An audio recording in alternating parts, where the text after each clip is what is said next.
What if the bravest question you ever heard didn't come from a boardroom, but from a 5-year-old in a red coat standing in the snow, asking for a mother who wasn't hers? What if one ordinary winter morning someone small looked at you not for what you owned, not for what you built, but for the warmth they hoped you could offer? She didn't want toys. She didn't want money. She just wanted to matter to someone. This isn't a story about charity. It's not a story about luck. It's a story about love that chooses you when you don't think you deserve it. About the families we find and the courage to say yes to a heart that whispers, "Can I just belong even for a day?" But that one day became everything. And what happened next will stay with you forever. What if the loneliest question in the world didn't come from a boardroom, a breakup, or even a hospital waiting room, but from a child bundled in a too small coat, standing in the snow, looking up at you with hope in her voice and no one else to ask? What if that question didn't just change your day, but changed your entire life? On the edge of a cheerful Christmas festival filled with glittering lights and marshmallow-smudged smiles, a powerful woman stood still, more polished than present, more admired than loved. Her name was Vivian, the kind of CEO who made headlines for billion-dollar mergers and magazine covers.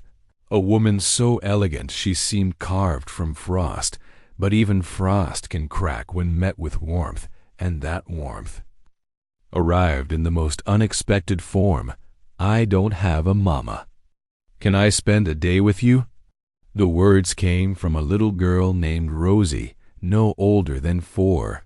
Wrapped in a faded red coat that didn't quite reach her wrists, one hand clutched a frayed teddy bear. The other reached forward, toward Vivian, unafraid. Unsure but determined, Vivian blinked, unsure she'd heard correctly, unsure anyone had ever asked her for anything that wasn't tied to success, but the words echoed again, soft, clear. "Just one day, ma'am, to know what it feels like to hold a mama's hand." And somehow, without planning to, Vivian's hand lowered gloved, hesitant, corporate, and met Rosie's mittened one. A quiet click in the air, like a door unlocking somewhere deep in the soul. Nearby stood a man, not homeless, not wealthy, just worn, like life had stretched him thin but hadn't broken him. His name was Lucas Grant, and he watched with quiet alertness, his boots dusted in snow, his jacket missing a button, his shoulders square but tired. Their eyes met, Vivian and Lucas, and something passed between them, not judgment, not pity, but mutual recognition of the fact that this moment had nothing to do with logic and everything to do with need. "She's not usually this forward," Lucas said gently as he approached, crouching beside Rosie, brushing the snow from her hood. "But today I think she needed to ask." Vivian nodded, unsure why her throat felt tight, unsure why a child's fingers in hers felt more grounding than a decade of shareholders' applause. "What's her name?" she asked, her voice softer than it had sounded in years. "Rosie," Lucas replied, standing now beside her, not too close, not too far, always watching, always ready. And so they walked, not in any way that made sense to a passerby, but in a way that made perfect sense to hearts that had been lonely too long. A billionaire executive, a quiet carpenter, and a child who wanted a hand to hold more than a toy to open. Rosie skipped beside Vivian, swinging their hands with the glee only a child can carry. Lucas stayed a few paces behind, never intruding, always present, and Vivian, for the first time in years, didn't feel like a headline or a power player. She felt like a person. They stopped for ice cream because Rosie insisted that cold weather and vanilla cones were best friends, and Vivian watched her pick out sprinkles like it was a sacred task. "My papa makes toys out of wood," Rosie said proudly, licking her cone. "He made me a dragon. It doesn't breathe fire, but it guards my bed." Vivian laughed, an unguarded, delighted laugh that surprised even her. "And does your dragon like stories?" she asked. "Yes." Rosie beamed. "But Papa isn't good at princess hair. He says tiaras confuse him," and Vivian laughed. Again, this time with something heavier underneath, something like longing, something like recognition.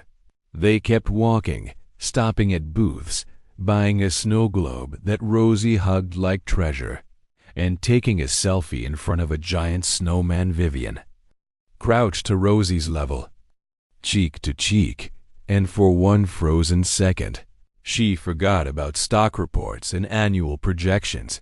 Then came the Christmas tree, the center of the park, the centerpiece of the city, lit with thousands of golden bulbs that twinkled like stars. Trying to stay close to Earth, Vivian knelt with Rosie, helping her reach for an ornament, and just as their hands touched the bell-shaped bauble, Rosie leaned close and whispered something so quiet it roared in Vivian's ears. "You're warm. Like I always imagined a mama would be."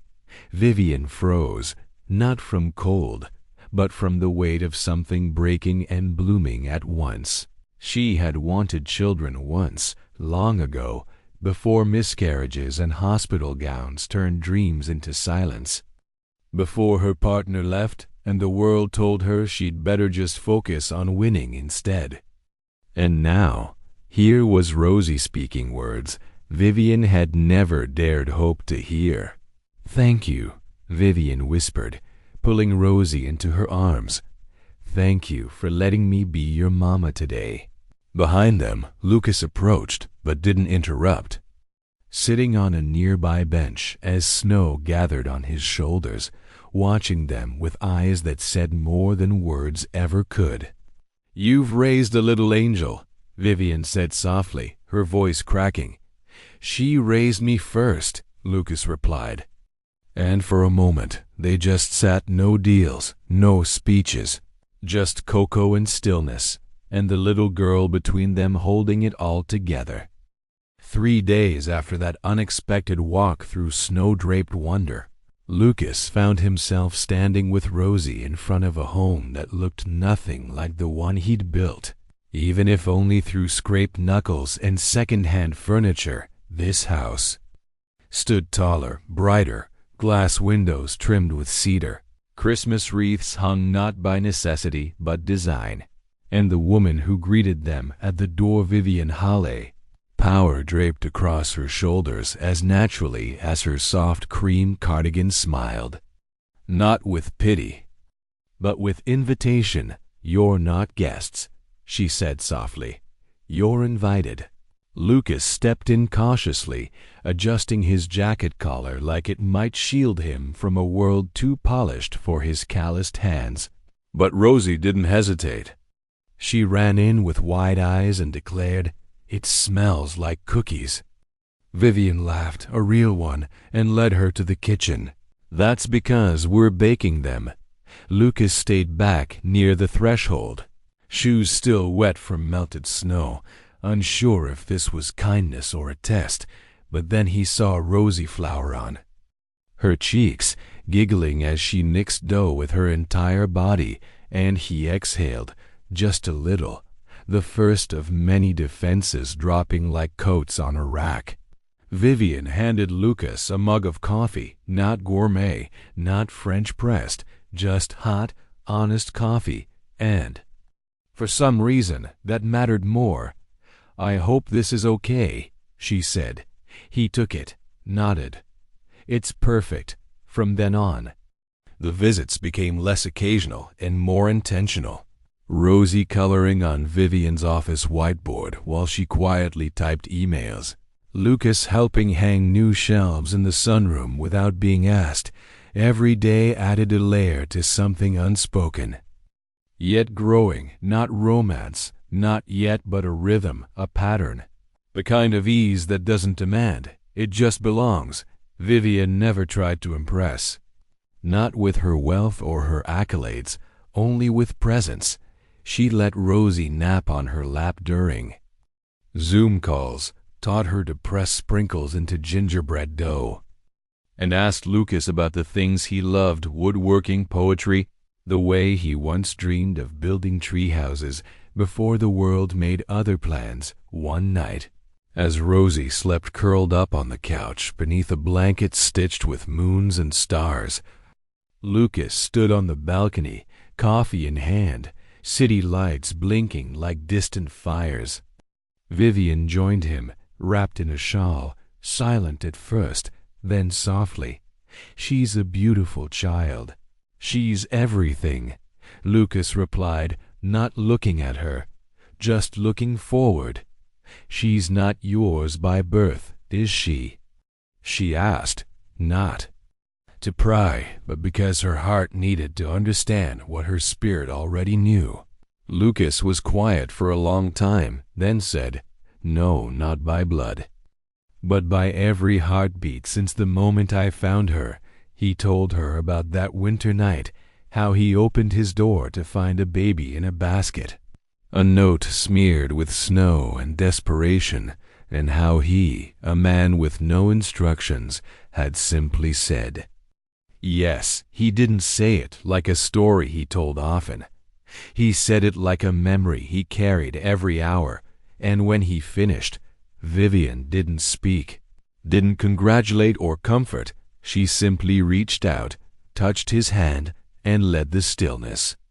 Hold the meaning later, while Rosie slept upstairs. Lucas sat at the kitchen table, and Vivian said something she hadn't said in years.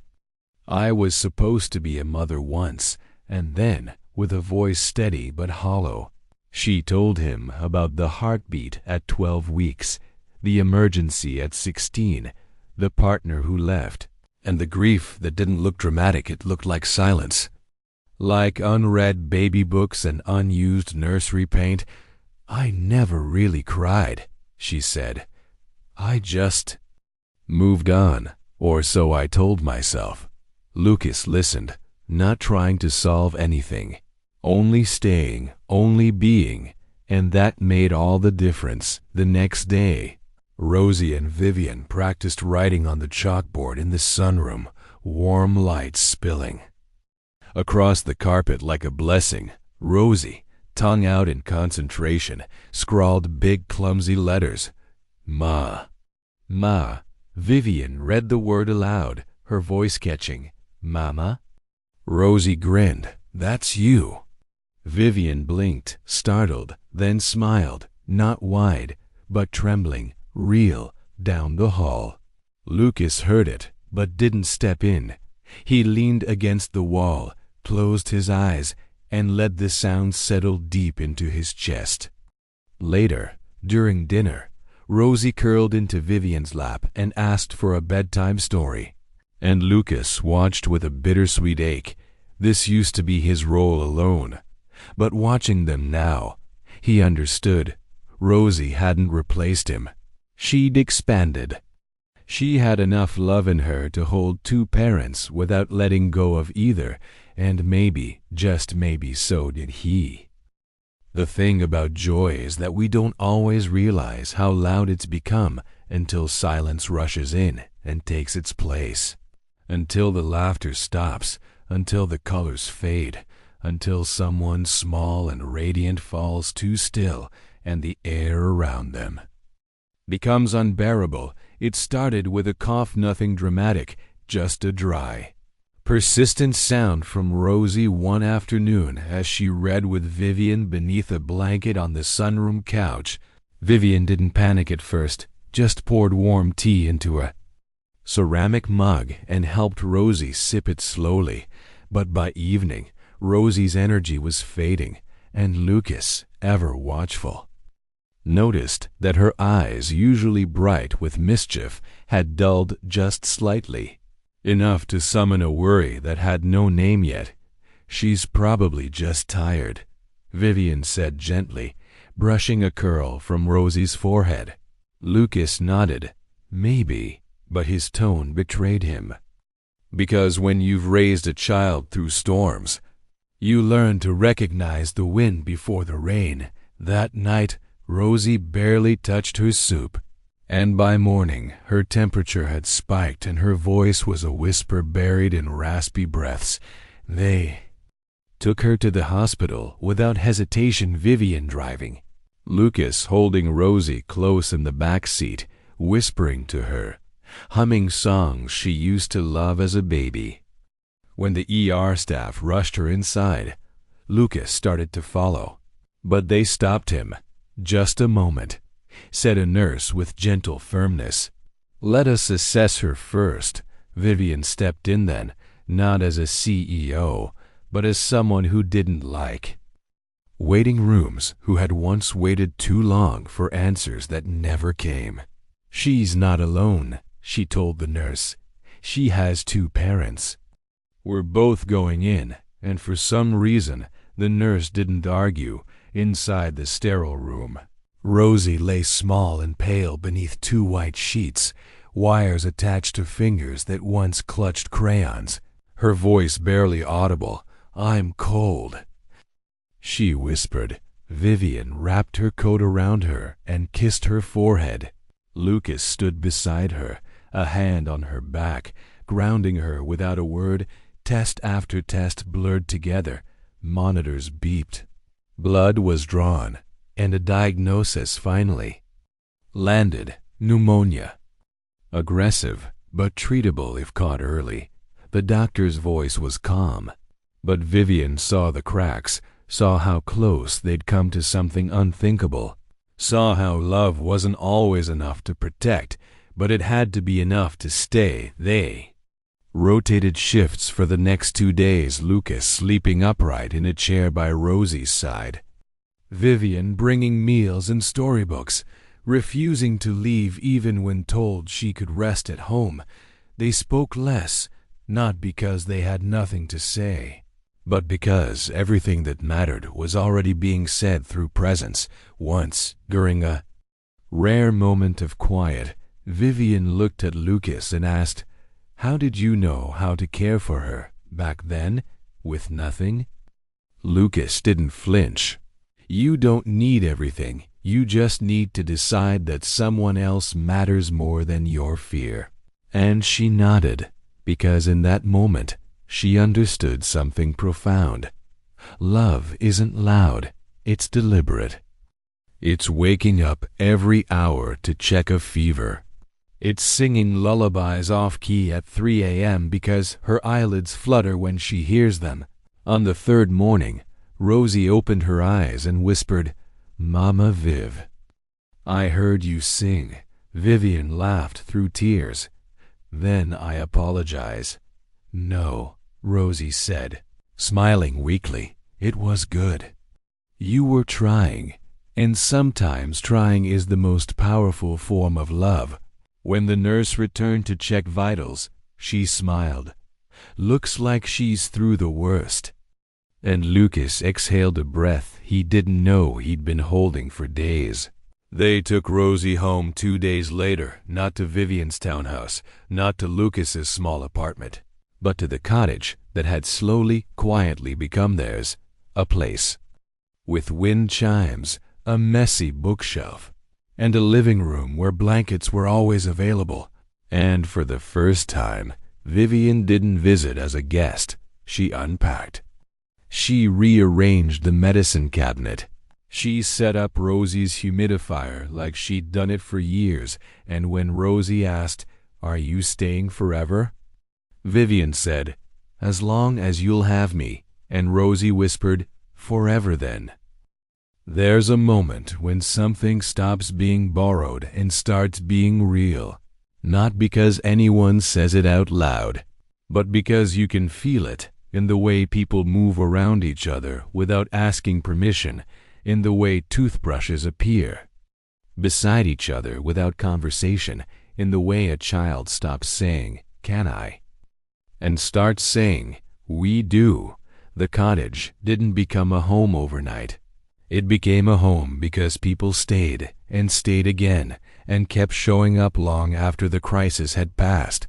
Vivian began leaving her briefcase on the bench instead of the front seat of her car. She stopped checking her phone at dinner and started learning how to braid hair from YouTube videos badly at first. Hilariously at times, but Rosie didn't care. She'd smile and whisper, "I like when you try." And those 5 words hit harder than any shareholder report ever had. Lucas watched this transformation with a reverence he didn't know how to name, because he'd spent so many years being the only one holding the weight, and now, without anyone saying it, he realized the weight was lighter, not gone, but shared. They moved through mornings like music. Vivian made pancakes shaped like stars. Lucas brewed strong coffee and added exactly 1 ice cube to Vivian's cup without asking. Rosie skipped between them with a stuffed bear under one arm and glitter in her hair, the kind that never fully came out and no one minded. And then one afternoon, Rosie walked into the spare room and asked, "Can we paint this?" Vivian looked up from the book she was reading. "Paint what, honey?" "This room," Rosie said, pointing. "It's not just a guest room anymore, right?" Vivian froze because Rosie wasn't asking about paint. She was asking for permanence. She was asking if this space meant something more than weekend visits and emergency sleepovers. "What color?" Vivian asked, setting the book aside. "Purple," Rosie said with a grin. "With clouds." So they painted it together. Vivian, Lucas, Rosie, one brushstroke at a time. Laughter filling the air as Vivian spilled primer on her sneakers. Lucas steadying Rosie as she reached for the ceiling, and when it was done, they stood in the doorway and looked in. The room still smelled like fresh color and new beginning. "It's your room now," Vivian whispered. And Rosie nodded like she'd known it all along. Later that week, as Rosie fell asleep under her new cloud-painted ceiling, Lucas stepped onto the porch where Vivian sat wrapped in a blanket. "She called you Mama today," he said gently. "I heard her." Vivian nodded slowly. "I wasn't sure if I should say anything." "Why?" "Because I don't want to take anything from you." Lucas smiled, quiet and sure. "You didn't take her. You met her in the middle." He looked out at the moonlit trees, then added, "You didn't take anything. You gave her back pieces of herself I didn't know how to reach." Vivian's breath caught. "That's the kindest thing anyone's ever said to me." Lucas looked at her, something unspoken settling between them. "It's not kindness," he said. "It's just the truth." And from then on, the house had 3 toothbrushes, 3 chairs at the table, 3 sets of muddy shoes by the door, and one new truth. No one had to ask if they belonged anymore. They simply did. Some questions aren't asked with words. They're asked with silence, with a look across the table, with the way someone sets an extra fork without thinking. As if your place there was never in doubt, Vivian hadn't asked to fall in love. Not with a child, not with a man, not with a life that wasn't meticulously controlled, but somewhere between bedtime stories and pancake mornings, between cold hospital nights and purple-painted walls, she found herself wanting not just to visit, but to stay, and that was terrifying, not because she didn't want it, but because she'd spent so long building a life that didn't require anyone else to show up. And now here she was wanting them to. Lucas noticed it too, in the way Vivian lingered longer in the doorway at bedtime, In the way, Rosie curled into her shoulder first, before asking for her bear. In the way, the air felt thicker when she left, and lighter when she returned. One evening, while Rosie built a paper zoo in the living room, Lucas sat beside Vivian at the kitchen table, their hands almost touching. "You've changed," he said softly, not accusing, just observing. She looked at him, surprised.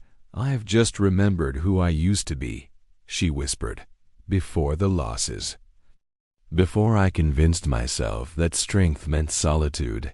He nodded, and there was a long pause between them, full of warmth and weight. Then she asked, carefully, "Do you think she'd ever want to call me Mama? For real?" Lucas looked at her, steady, kind. "I think she already does. She's just waiting for you to believe it." That night, Vivian tucked Rosie in while Lucas finished the dishes, and as she turned to leave the room, Rosie's small voice stopped her. "Mama Viv?" Vivian froze, turned. "Yes, sweet pea. If I ever get married one day, will you be there?" Vivian's voice cracked as she replied, "There's nowhere else I'd rather be." Rosie smiled, content, and drifted off to sleep. And in that single moment, Vivian knew something had changed, not around her, but inside her. The next morning, as light poured into the kitchen, Vivian cooked breakfast, humming, wearing one of Lucas's flannel shirts over her silk pajamas, and Lucas stood in the doorway, watching her like someone who still couldn't quite believe it was real. "You're different here," he said again. "No," she said, cracking eggs into a pan. "I think this is who I've been trying to be." And in that moment, Lucas walked across the kitchen, took her face in his hands, and kissed her, not like a grand finale, but like a beginning. Rosie walked in half asleep, saw them, and grinned. "Finally," she said, and they all laughed, because sometimes children see things before adults are ready to say them out loud. The day passed like most others: books, messes, giggles, a grocery run full of forgotten items. But beneath it all was a new current, a quiet readiness for something more. And that evening, as Rosie fell asleep in her cloud room, Vivian and Lucas sat outside, the porch light casting golden halos over their silhouettes. "Do you ever think," Vivian asked, "that none of this was an accident?" Lucas nodded. "No such thing as accidents," he said. "Only people brave enough to answer when the world asks them something unexpected." "Like a little girl in a red coat?" she asked. "Exactly like that," he replied, and for the first time in years, Vivian didn't feel haunted by what could have been. She felt rooted in what was, in what she'd helped build, in what she'd chosen, again and again, without ever needing a name for it, until now. There are moments that look ordinary, but are anything but mornings where the coffee is already poured just the way you like it, or when a child climbs into your lap without asking, because that lap is now understood to be theirs too, and that's what forever looks like when it isn't wrapped in ribbons or rings. Vivian no longer packed a bag when she stayed at the cottage. She had a drawer, then a closet, then a key that no one ceremoniously handed her. It just appeared one day on a hook beside Lucas's and Rosie's, and that was enough. There were no declarations, no DTRs, or "what are we now?" conversations, because everyone in that house already knew what they were. They were family, stitched not by blood but by choice, held together by bedtime routines, dinner mishaps, and the unshakable decision to keep showing up one Saturday afternoon as wind chimes danced in a lazy breeze and Rosie played hopscotch on the sidewalk. Vivian sat on the porch steps with a photo album in her lap. Lucas had found it in a box labeled Someday. Inside were old Polaroids of Rosie's first days wrapped in a hospital blanket. Sleeping in a shoebox crib Lucas had built from spare wood, photos of her first toothless smile. The first time she stood, the day she called him Papa. "You documented everything," Vivian said softly, flipping a page. "I was afraid I'd forget it," Lucas replied. "That if something ever happened, I'd need to prove to her that she was always loved." Vivian closed the album, looked at him. "You don't need proof. You're the evidence." Later that week, as autumn crept in, they all went apple-picking. Vivian wore boots she hadn't broken in and tripped twice. Rosie teased her mercilessly, and Lucas pretended to give out performance ratings like a judge on a cooking show. And in the middle of all that laughter, Vivian realized something she hadn't dared to hope for. This wasn't just an interlude in her life. This was her life. And she liked who she was inside it, not the version of herself that sat at boardroom tables and delivered fiscal year growth with a PowerPoint, but the version who helped a 5-year-old reach for the juiciest apple and danced in the kitchen while pies burned slightly in the oven. And it wasn't that she'd lost herself. It was that she'd finally come home to who she always was. One evening, while Lucas repaired a leaky sink and Rosie practiced tracing letters at the table, Vivian stood in the hallway, watching them, and was overwhelmed by the quiet enormity of the moment. Not because anything dramatic was happening, but because nothing was. Because peace no longer felt like a distant theory, but like something she could reach out and touch. Rosie glanced up and asked, "Mama Viv, can we read the Dragon book again tonight?" Vivian smiled. "Of course." Lucas looked over his shoulder and added, "Even if she's read it 100 times, she still makes the voices fun." Vivian laughed. "That's because dragons deserve respect." Later, curled up in Rosie's bed under starry sheets, the book resting on her chest, Vivian whispered, "Thank you for asking me to stay that day." Rosie, already drifting, mumbled, "I just needed a mama, and I needed a daughter," Vivian whispered back. And even though Rosie was asleep, a small smile tugged at her lips as if she'd heard. And in the stillness of that night, Vivian understood that love didn't need permission to arrive. It just needed a door left slightly open and the courage to walk through it. It had been months since Rosie first reached for Vivian's hand in the snow, and in that time they had all stopped waiting for the other shoe to drop, stopped guarding their hearts like glass, and started living like it was safe to exhale. But life, in its cruel elegance, has a way of circling back, testing the very peace we fight to protect. It started with a knock on the door. Not loud, not urgent, but firm enough to shift the air in the room. Lucas opened it, and standing there was a woman in a crisp suit, holding a clipboard and an expression that was both polite and intrusive. "Children's Services," she said gently. "We've received a report." Vivian appeared behind Lucas, calm on the outside, heart crashing inside. Rosie peeked from the hallway, sensing tension she didn't understand. The woman didn't accuse, but her words were clinical, invasive, questions asked with neutral tone but heavy consequence. "Are you the child's legal guardians?" Lucas hesitated. "I've raised her since infancy. There was no formal adoption. Her birth mother left her with me." The woman nodded, scribbled something, then looked at Vivian. "And you?" Vivian's voice stayed steady. "I'm her mama in every way that matters, but not legally." Not yet, Vivian admitted. But we're working on it.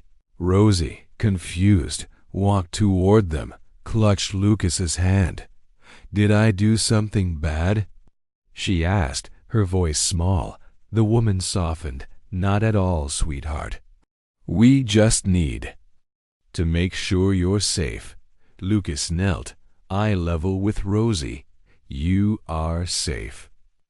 We're just going to answer some questions, okay? Rosie nodded, unsure, and for the first time in months, Vivian saw fear creep back into her daughter's eyes, not fear of strangers, but of being taken, being undone, of losing the life. That had finally made sense. The visit didn't last long, but its impact lingered like a shadow. After the door closed, Lucas sat on the couch, head in his hands. I knew this could happen. I never filed anything. I didn't want to risk someone saying no. Vivian sat beside him. We'll fix it. Whatever it takes, we do this together. And in that moment, it wasn't romance between them. It was alliance. It was protection. It was war paint in soft tones. Over the next few days, they gathered documents, contacted lawyers, started the paperwork that should have been filed years ago but wasn't. Not out of neglect, but fear, because love makes you brave. But trauma teaches you to tread quietly, and now they were done treading. They were running toward permanence, toward legitimacy, toward a future where no knock on the door could undo them. One night, after Rosie fell asleep, Vivian stepped outside to find Lucas staring at the stars. I should have done this sooner, he said, voice heavy. No, she replied. You did what you could with what you had, and you never stopped loving her. That's what matters. He looked at her, eyes vulnerable. What if we're not enough? We are, she said, because love is enough when you put it in writing, and we're about to. He smiled weakly, then asked the question that had lived unspoken between them. Vivian, when this is over, when the papers are done, will you be her mother, fully, forever, with me? She didn't hesitate. I already am, she said. But yes, fully, legally, forever. And in that moment, something shifted, not a beginning, not an end, but the solid middle of a story that was ready to stand on its own. Some endings aren't grand. They're soft, earned, full of light and ordinary beauty. And that's what made this one feel sacred, because it didn't arrive with confetti or headlines. It came quietly in a courthouse waiting room where Rosie wore a yellow dress and held both their hands. Do I get a new name today? She asked, voice a mix of curiosity and pride. Lucas smiled. Only if you want one. Vivian knelt beside her, brushed a curl behind her ear. You'll always be Rosie, but now you'll have 3 names that all belong to people who love you. Rosie thought for a moment, then said, Then I want yours. Both of yours. And that was it. That was family, not decided by blood or law, but by a child saying, I choose you. They signed the papers, hands trembling, eyes wet. The judge smiled warmly, and Rosie asked, Does this mean Mama Viv can always stay now? Yes, Vivian said, kneeling. I'm yours. Always. The next day, they returned to the park where it had all begun. Snow gently falling. Wind crisp but kind. Rosie led them to the same bench, the one where she first asked the question that had changed everything. And this time she said something new. I don't have to ask anymore. Because you're already here. Lucas sat beside them, wrapped an arm around both. And for the first time, Vivian didn't feel like someone who'd stepped into someone else's life. She felt like the center of it. Weeks passed, seasons shifted. The cottage remained full of music and mismatched socks, of morning chaos and bedtime peace, of love that no longer tiptoed or asked permission. And then, one spring afternoon, while Rosie colored under a tree and Lucas grilled burgers on the porch, Vivian opened the napkin-wrapped box Rosie had handed her with quiet ceremony. Inside was a ring made of beads and string and love. "You're already my mama," Rosie said. "But this is to make it official again." Vivian's laugh cracked into tears. "It's perfect," she whispered. Lucas walked over, his hand brushing hers. "You make everything better," he said simply. "Not because you fixed us, but because you chose us," and she nodded. "Every day." Every time, that night, after the sun dipped low and wind chimes whispered blessings, Vivian read one more story, The Dragon That Guarded the Moon, and when Rosie fell asleep, her fingers wrapped around both Vivian's and Lucas's, they stayed there a while, just breathing, just knowing. And in that silence was the loudest truth of all. This wasn't just a family, it was a forever. Sometimes, the question that changes everything doesn't come from someone strong, it comes from someone small. Someone brave enough to ask for love without knowing if it will be given. "Can I spend a day with you?" Might sound simple, but it's really a plea to matter, to belong, to be seen. And when we answer that question with presence instead of fear, with open doors instead of polite decline, we become part of something far more beautiful than our plans. Family isn't just who shares your name.